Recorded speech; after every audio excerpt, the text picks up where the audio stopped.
Welcome to the Awesemo Slate Starter podcast as we get ready to look at Thursday's NBA slate. 6 games for November 18th. Reminder to self, Mom's birthday is Friday, November 19th.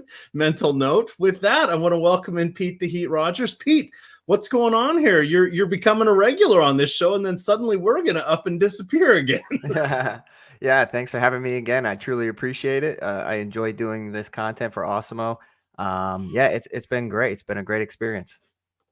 Excellent. Well, tonight we've got a 6-game slate. So you've kind of ended up on a couple of the shorter slates. Gundacker got saddled with an 11-gamer yesterday. You had the 11-gamer for Monday. Yep. So this is the wheelhouse that we want. The 6 games, pretty good size slate. Enough moving parts. There's enough teams on back-to-backs and enough teams harboring injuries that there'll be plenty of news, plenty of value. Friday we have a 9-gamer. Saturday we have let's see, looks like an 8-gamer. There's a 5:00 game that won't be on the main slate, and then Sunday I don't know what the slates will do. There is a game at 6, and then 2 at 8, and 1 at 8:30. I'm guessing whatever DraftKings does, FanDuel will do something entirely different. That's the only constant. My suspicion is that DraftKings will include that 6:00 slate and get everything off and running, so people are focused on Sunday Night Football, which will lock at 8:20, and that'll give them time to maneuver lineups just before and then just after that. So that would be my guess. And then Monday we're back to another gigantor slate here, 100 or 110. I'm working in multiples of 10 today. So let's take a quick peek here. We've got a few teams on the back-to-back. Washington and Miami play each other. They are both playing tonight as we are recording this. We, of course, record the night before. We have Cleveland, who is on a back-to-back, and Minnesota also on a back-to-back, and their games are going on as well.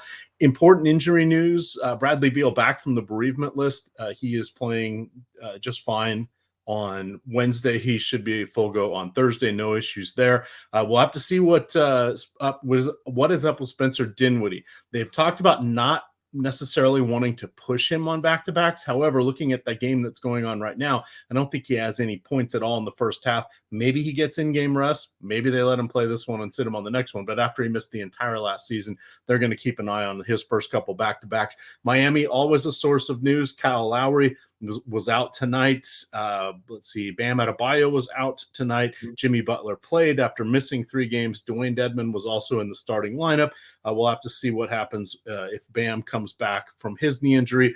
We should potentially see Lowry. I don't think no reason to rest him on back-to-back games. And then Cleveland, an absolute mess. They're missing everybody with Lauri Markkanen and Jarrett Allen and Colin Sexton. Those are their key players. But we're gonna jump to point guard here real quick because you want to break down the news of Steph Curry, because Steph Curry has a hip injury. He's going against Cleveland, who is on the back-to-back with the rest of his team. We do not have spreads out for any of these. We have spreads out for 1 game so far, 2 games. It's the Clippers at Memphis and San Antonio at Minnesota. We don't have the others yet because most of those teams are involved in games or they have question marks here. Talk to us about Steph Curry. What is your theory here? What is your suspicion? So I absolutely love Steph Curry if he's playing. Obviously, he has a hip contusion and coming off an absolutely incredible performance the other night against Brooklyn. I don't really see any reason to push him. They might give him a Veterans Day off because they're facing a banged-up Cleveland team. And I think Cleveland's going to have a very, very difficult time with Golden State. Golden State is arguably the best team in the league right now. They look absolutely incredible. So I feel like Steph Curry could get the day off. And if he does, this will probably be the most important news on the entire slate because there are some very, very interesting pieces that we can get to. Obviously, Jordan Poole becomes a necessity. You start looking at the backups with a little bit more intrigue, like Gary Payton. Steph Curry, if he's in there, I feel like he's going to just do enough, but he may not have to really provide too much of an offensive explosion to really pay off that high salary tag. So I'm probably going to go elsewhere. just because I feel like there's going to be much more competitive games, and in competitive, game environments, I definitely want to target some of the studs like a Ja Morant at 10,000. I just think is an absolutely amazing play, of course, facing the Clippers, who are somewhat banged up as well. I think it could be a showcase between Paul George and Ja Morant going back and forth. So I like, going down a little bit. I'll obviously get to some Golden State Warriors pieces for value plays, but Jordan Poole will definitely become a necessity for me. Underneath Ja Morant, we have DeJounte Murray at 9.8 the other night. He was amazing. And if you had the same dilemma that I did, it was rostering too much Kevin Durant and not having enough DeJounte Murray, because my lineups were great, except I had a lot of KD. And if I could have just, orchestrated my lineups just a little bit different so I could have DeJounte Murray. Obviously, that's the way the cookie crumbles. That's how it happens. But yeah, DeJounte Murray was absolutely incredible the other night. And he, like I said, he's he's evolved into a phenomenal player this year. Back-to-back 60-point performances, 61.5 against the Lakers, 60.5 against the Clippers. I mean, 26 points, 12 rebounds, 9 assists. You speak of it all the time of how he flirts with a triple-double. And that was evidenced, the other night. I was watching the game while I was playing Call of Duty, and I'm like, oh my goodness, like he's just doing everything out there. Donovan Mitchell, relatively disappointing in his previous performance, but that was largely due to the blowout. Philly was basically not competitive at all, and that really affected Donovan Mitchell's performance. Only scored 25.75 points. If people are box score watching and they're just really harping on that negative performance, we could get Donovan Mitchell in a relatively competitive game against Toronto, especially with Fred VanVleet back. I just like that. Going back to the Donovan Mitchell well, I like him. And obviously your boy Fred VanVleet. Again, he's probably going to have to step up because I know that OG Anunoby is questionable going into this. And Fred VanVleet, anytime that he's needed to step up offensively, he can definitely provide for the team. Yep, absolutely. Just hitting on some of that Utah news you mentioned, OG Anunoby questionable, as is Precious Achua and Chris Boucher. So, but the name you don't see there is Pascal Siakam. So as long as Siakam's there, he'll help carry the load with VanVleet. The defenses can't really load up on one or the other. Hopefully they'll continue to tread water around that 500 mark, but they are almost double-digit favorites going into Utah there. You mentioned Fred VanVleet. Oh, I did. It's the Fred VanVleet fan club. It is posted out there. We run these on DK, but if you go to my pinned tweet, or look at my timeline, you'll be able to find it. You join that little DK league, you'll be alerted when I post those, or I always put them out on my timeline. Anytime he's got a game on the main slate, we'll create a contest for them. 75 is the magic number we're running with that right now. It's just $1. Top 15 paid, 10% rake because, hey, it's a user-created contest. And then the bonus, this is the kicker, I am adding $90 value into the pot because I will give anybody who wins the contest with an Awesemo avatar 30 free days of all access Awesemo premium content. If you end up winning and you have that avatar, just shoot me a note either on Twitter or on, if you're already a member, on Slack in the Discord chat, and I'll get you a coupon code that'll get you 30 free days of Awesemo premium content. It's a nice way to get in there. You can also rep the Awesemo avatar and get that. If you get a top 3 in any contest with at least 5,000 players, entry fee doesn't matter, but it needs to be 5,000 players. Finish first, second, or third. No ties. Got to be a top 3 score. We'll get you 30 free days of Awesemo premium content. For that one, you got to send a screenshot of your win with the Awesemo avatar visible to Awesemo_COM or Awesemo Hall of Fame, and most likely you will get featured on an upcoming Awesemo Hall of Fame segment. All right, let's move a little bit down the pricing list here. Of course, we got a lot of news, a lot of moving parts. We'll have to find out.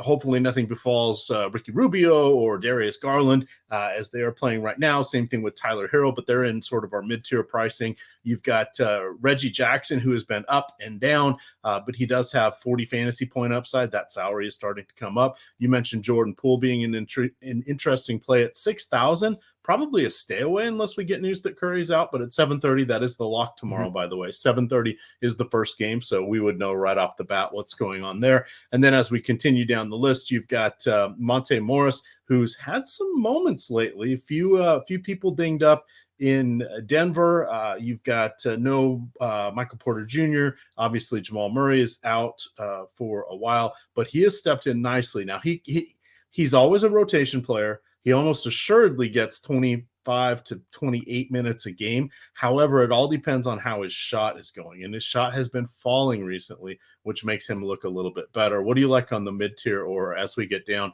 any discount dandy standing out in the absence of, or with any of the news we have right now? We don't need to play the guessing game on anything. Right. Yeah. So I'm so happy that you brought up Monte Morris, because Monte Morris here at 4,700, definitely a valuable piece for the slate, especially because Will Barton is doubtful heading into Thursday's game. So you talk about Denver, who's really needing another player to step up in addition to Jokic.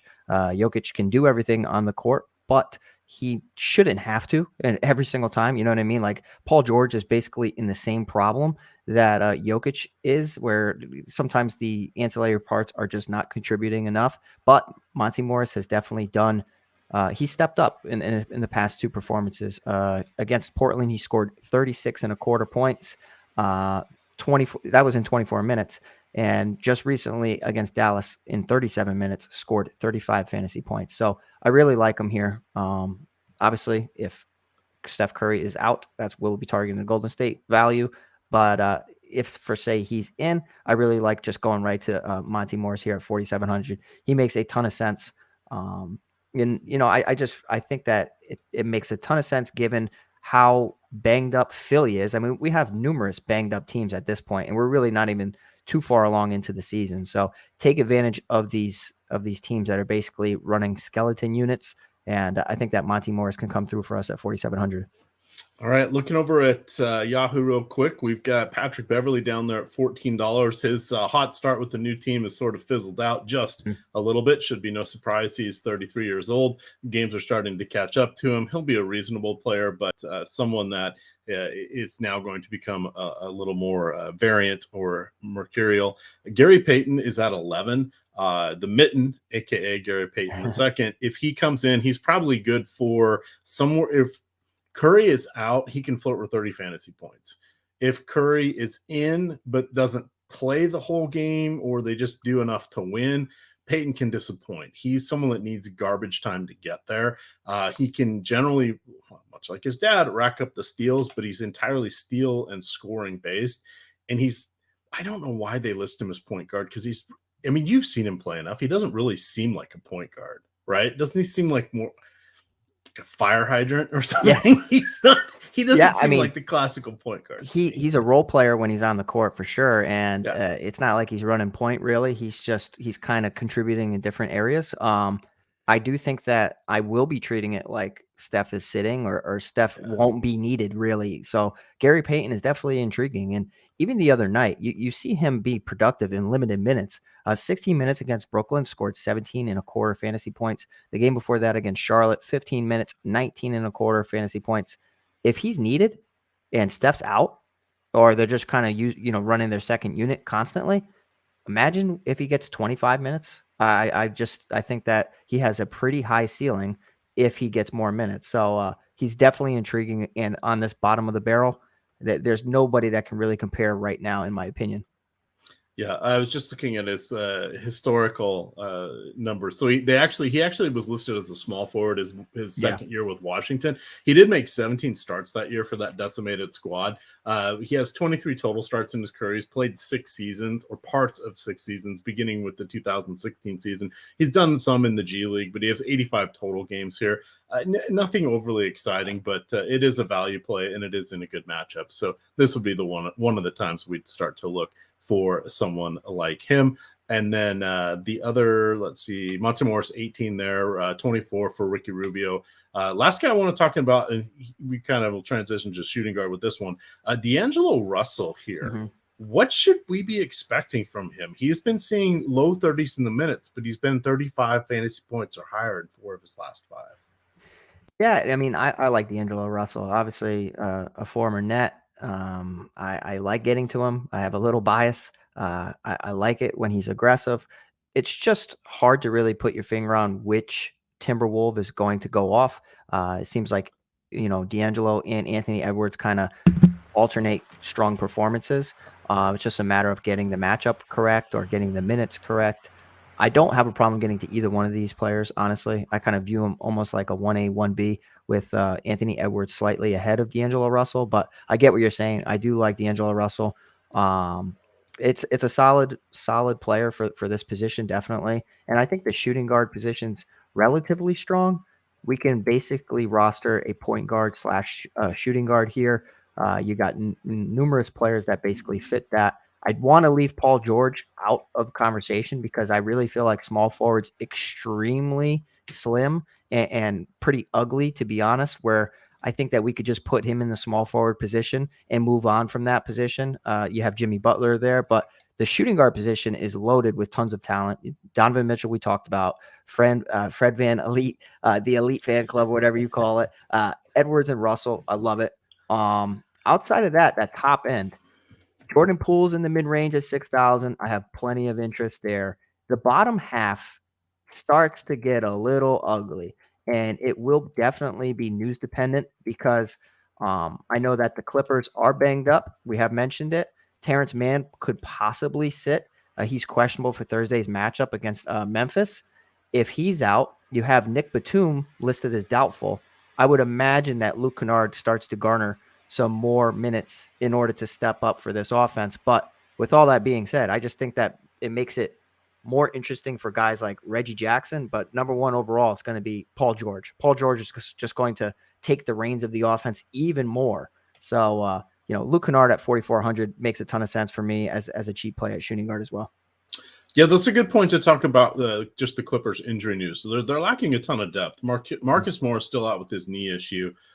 Terrence Mann missed the last game. You have Serge Ibaka, who was back, but he's out now.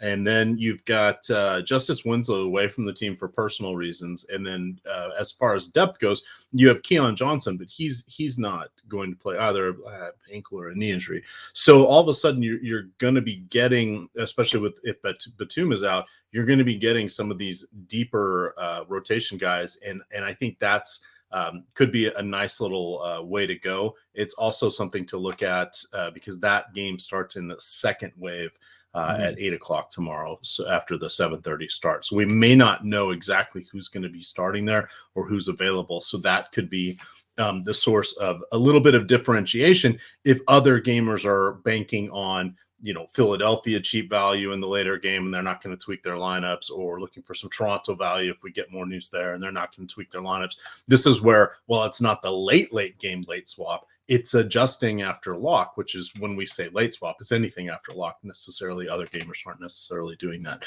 I just used necessarily twice in the same sentence. That was simply not necessary. Let's get back here to the two guards. Going down to the bottom, we get to a bunch of combo guards, but you got Jordan Clarkson, you got Eric Bledsoe. Those guys are all fine. Seth Curry, his prices come back down on DK. Of course, he's going to be heavily scoring dependent, but now he's at 4,900. That's worthy of consideration. Furkan Korkmaz, everything I said about Steph Curry, just lather, rinse, repeat. It's going to be there with him. Sorry, Seth Curry, not Steph Curry. And let's see, Kentavious Caldwell-Pope. What's he been up to lately? Couple big games. Although that was without Bradley Beal. I don't think we can count on those. Anything else at shooting guard, or shall we hit small forward here? Yeah, I mean, not really down here.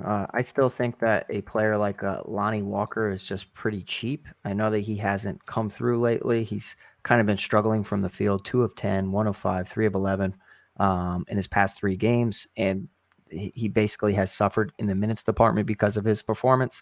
But at any given night against the Timberwolves, it's a solid matchup where, I think there's going to be some good offensive production. You could have a guy who's coming off the second unit able to, score for them. Lonnie Walker definitely worth consideration at that price tag. All right, let's go over here to small forward here. Is this where Dylan Brooks is hiding out? Yes. On us. There he is, 6,000 on DK. I know you've got some thoughts on him. You sort of hit on Paul George. Yeah, between those two, nothing overly exciting. We do have Jimmy Butler a little dinged up on a back-to-back. We'll see. You've got Anthony Edwards also on a back-to-back, 7,700. We'll see. Barnes, Scotty, interesting. Yes. The early season magic gone down a little bit, but they're going to need his size out there with the larger Utah front court. So I think he should be okay. Andrew Wiggins should be okay. If Steph is out, that's additional field goal attempts for him. So we like that. There's a lot of if-thens going on Right. here with the small forward. Is Dylan Brooks a steady play? Do we need to not put any caveats on him? I don't mind Dylan Brooks. I always like getting to him. Obviously, he's scoring dependent as well. But in his most recent game against Houston, the strong starters weren't really needed in that because it was a blowout. I mean, they ended up winning 136 to 102. He only played 23 minutes, had 14 field goal attempts, went 6 of 14, scored 26 and a half fantasy points in 23 minutes. So his shot is just incredible. Coming off the injury, we do have him at a price discount. Was previously 7,100, 6,900, and 6,500. Now the flat 6,000. I like him here in a competitive game. He's going to be needed and relied upon in order to keep up with Paul George. Paul George will have to keep up with John Morant, and John Morant will have to keep up with Paul George. But some other players will have to step up, and I do think that a player in Dylan Brooks is definitely one of them. Paul George at the top, easily my favorite, and I think that we can basically pencil him in for most of my lineups in the small forward position. It's kind of a no-brainer, and I've read your articles all year how you talk about Paul George. I actually got to watch Paul George last night, and I was just absolutely so impressed with him. He's extremely aggressive. Obviously, he is a little greedy on the offensive attack, but in order to lead the team to victory, he needs to step up and do what superstars do, and that's what he's been doing. So the 11,000 price tag is definitely warranted. Obviously, it's a big step up in his salary where he was previously around the mid tens, and then just recently 10.2, which was a bargain. So 11,000 might scare several people away, but in a competitive game, Paul George, with all these injuries that we spoke of, with possibly Terrence Mann, Batum's doubtful, you got no Marcus Morris, you don't really have any other offensive contributors outside of Reggie Jackson, Eric Bledsoe, and Kennard off the second unit. So yeah, Paul George, easily my favorite option here. It's a heavy price tag, but I love him. The in between, like you mentioned, is why I was kind of like, it's a bunch of head scratchers, right? Like, I don't know if I really want to get to it.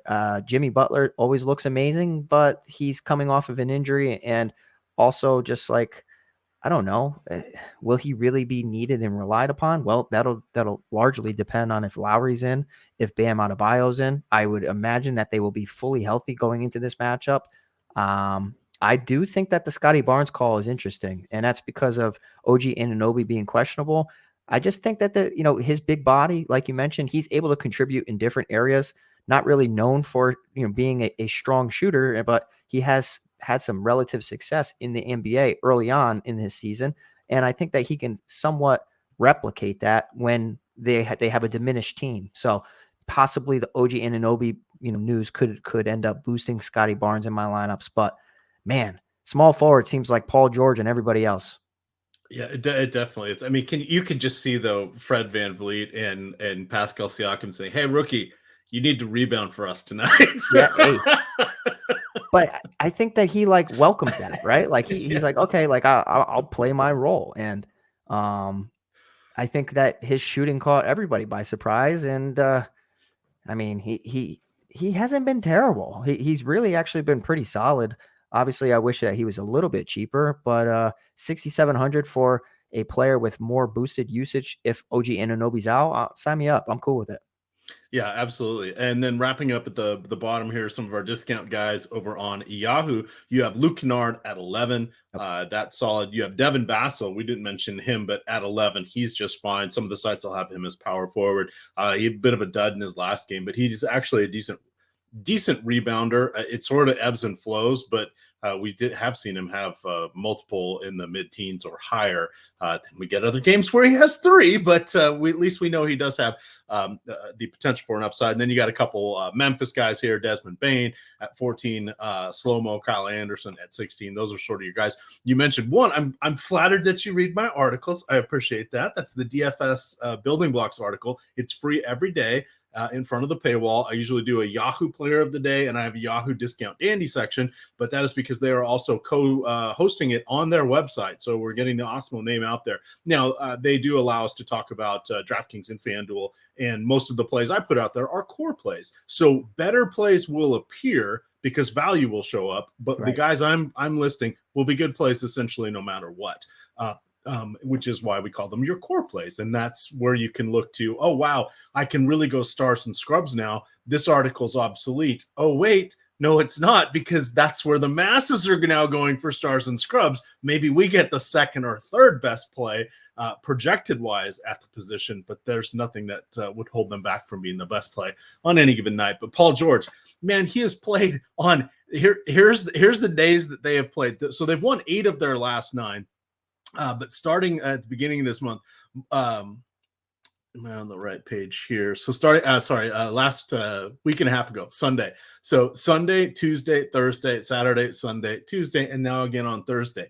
Those are all the short slate days. He's generally standing out because the pricing, especially on Yahoo, is not caught up with him. He's averaging a career high fantasy points per minute. The only thing he's really not hitting on a career high is minutes, which he had a couple seasons back when he was with Indiana, where he was higher on that. But pretty much everything else is a career high. Now, he's had a couple of not even really rough games, but he was coming off a stretch where he had scored like 50 fantasy points in 8 of 10 or something crazy like that. He's been in the 40s ever since. But if they keep winning, why ride him into the ground, especially if they've won some of these games sort of handily? They're going to need him all season. He's someone we know that needs those rest days. So let's get some in-game rest for him. Enjoy the fact that I think they've only had 1 or maybe 2 back-to-backs, which is another quirk I heard on one of the telecasts. I haven't, I can just eyeball it. So Saturday and Sunday was a back-to-back for them. But prior to that, that was actually their only back-to-back of the season thus far. So he's gotten the built-in rest days there. I expect we see him, they play tomorrow, they play Friday, they play Sunday, Tuesday, Friday, Sunday, Monday. There's a couple more back-to-backs coming up in the next 10 days. There's 2 of them. So I could see him maybe getting a night off one of those, but play him while you can. And while we're talking about Yahoo, let's remind everybody that if you go to the link in the podcast description here, if you're listening to podcasts, or if you go on the YouTube channel just below the video, you will see the link. If you go and click that link, if you're not yet a member of Yahoo, if you don't have a Yahoo DFS account, you can have a Yahoo Fantasy account. Just if you haven't made a DFS deposit, come in through that link, set it up. When you make your first deposit, Yahoo's going to ask that you put in $10. They're going to match you with $10. And then as soon as you play your first contest, if you've come in on our link, they will send us an email and say, hey, this user just came in on your link. They meet the criteria. We're going to send you a coupon code to get you 30 free days of Awesemo premium content. That is for all access, all everything, not Fantasy Cruncher, but all everything. The boom bust tools we talk about, the player ownership, the rostership, the player projections, all the good stuff. There's all that and more, plus the Discord and everything there. It's a $90 value. So you're turning your $10 deposit into $90 worth of Awesemo and $10 of Yahoo site credit. That's like hitting a GPP on your first day. Check it out. Definitely well worth it. All right, we are on to power forward here, Pete. I'm handing the baton over to you. At the top here, we've got Tobias Harris, Pascal Siakam, question mark with OG and Obi, and we've talked about him almost every position. Now we'll be silent on him at one of his actual positions. Draymond Green, reasonably priced. Kevin Love on the back-to-back after recovering from COVID and / injury. I don't know that we'll see him tonight. And then we got Kyle Kuzma, Jaren Jackson Jr., Keldon Johnson. Interesting option there. What do you like here? No gigantic names popping out aside from a Harris or a Siakam here. Yeah, agreed. I really like Tobias Harris at the top at 8,800. Obviously, it's expensive, but you talk about Philly needing somebody to really provide some offense. And Tobias Harris was relatively disappointing in his previous outing against Utah. Went 4 of 9 from the field, only scored 29 fantasy points, but that was in 27 minutes.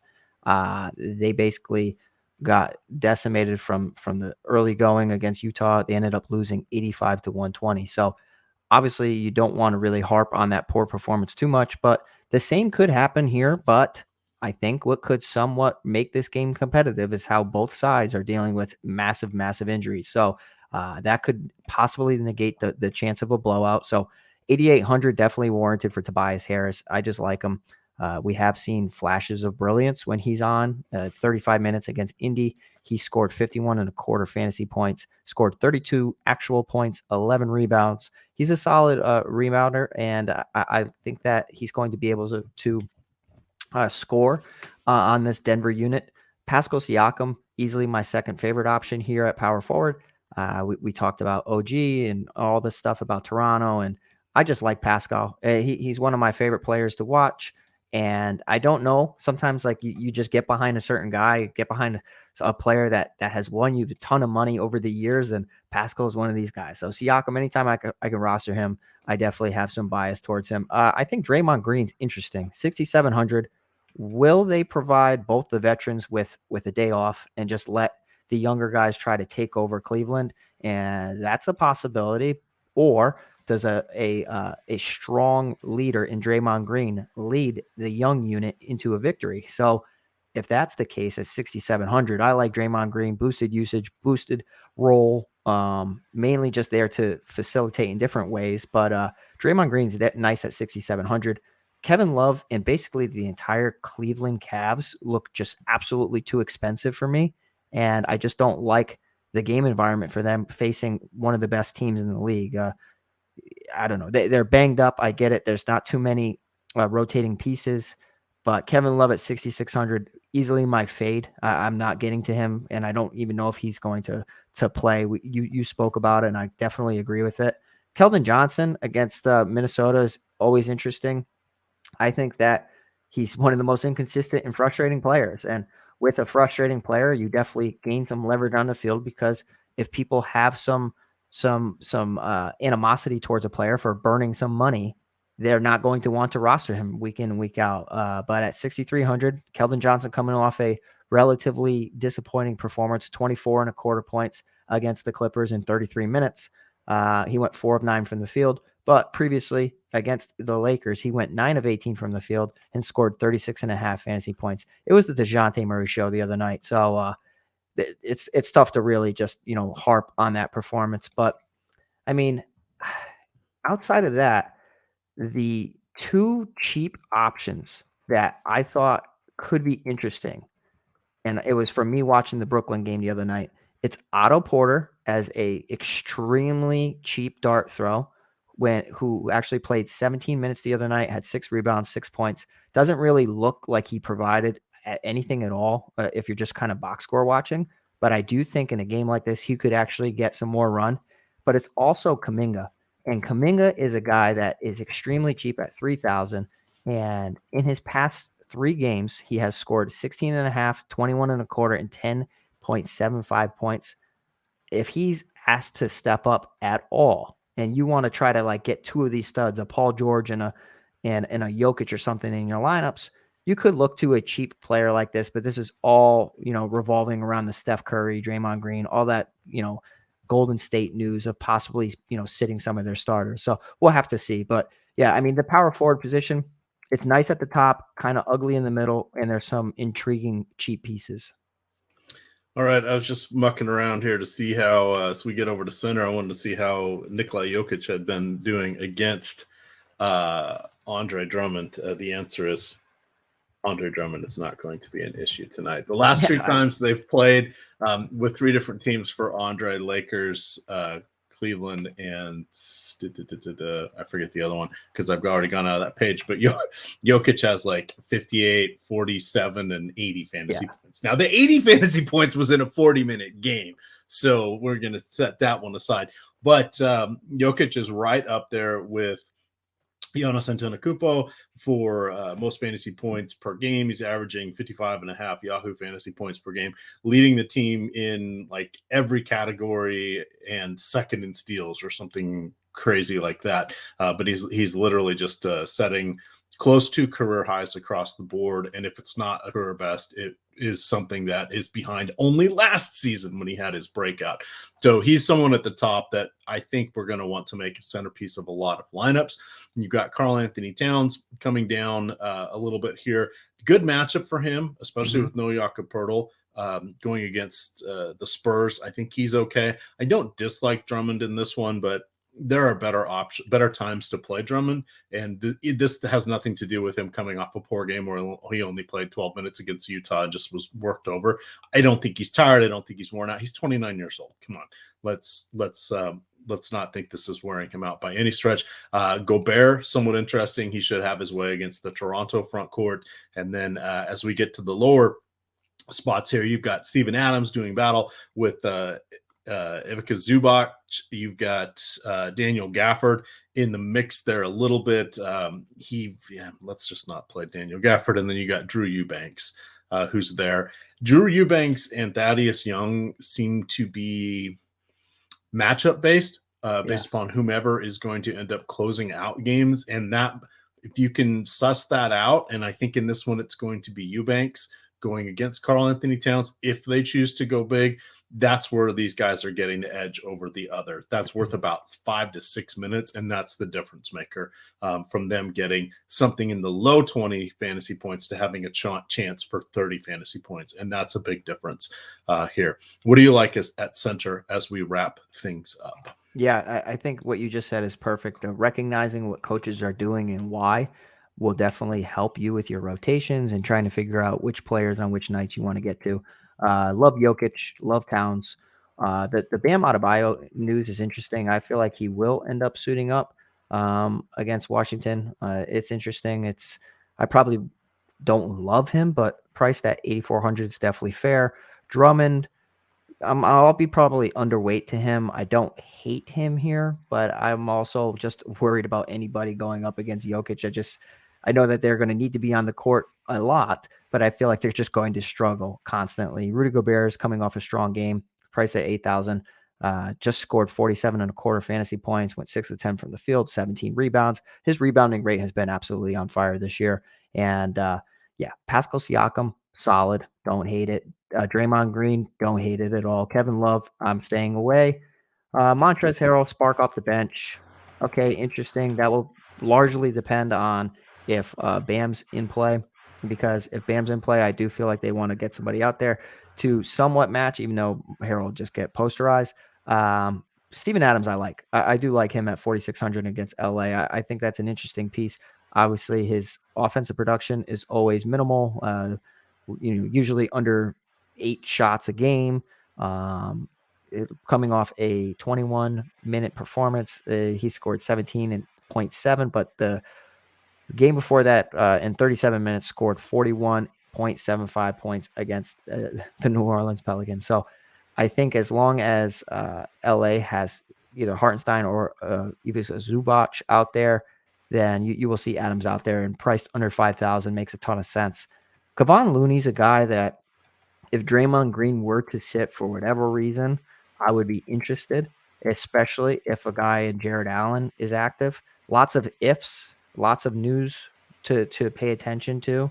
But priced at 3,600, we have seen Kevon Looney explode with one big game this year on the 10th against Minnesota. He had 17 rebounds, 11 points, scored 40.75 points. But in that 20, that 15 to 25 range is more likely his outcome. So it's an interesting position, but I'll have a really hard time getting away from Jokic or Towns at top. And I just feel like if you're chasing the value at this position, there's probably better spots to do it. All right, that is going to wrap it up for us. Again, we're starting off tomorrow bright and early. It's going to be Josh Engelman at 6:30 in the morning, where he starts out with The Process Show. We, of course, have several football shows because it is Thursday Night Football. You will get college football show pre-recorded video on demand. That'll be posted around lunchtime. And then we get back into the full swing with the Yahoo Thursday night preview. You've got the Prize Picks Thursday night preview. You've got what else do we have there? The deeper dive and live before lock for NBA. We're loaded. We've got about 9 hours of live YouTube and another 4.5 hours of video on demand. It is a busy day here at Awesemo. Please do hit the like button on your way out of here and subscribe. We're almost at 66,000 here. Wow. Be pretty cool to get that on our watch. You're going to get us for another day or two, and then you're not going to see us for a long time because Rinpack and Eric Lindquist, the newly married Eric Lindquist, have a lot of making up to do for all of these shows we've been covering for. But it's been a pleasure thus far. You can follow me on Twitter at Emac DFS. You can follow Pete at Pete the Heat MMA. And of course, it is Awesemo _COM. With that, gamers, good luck.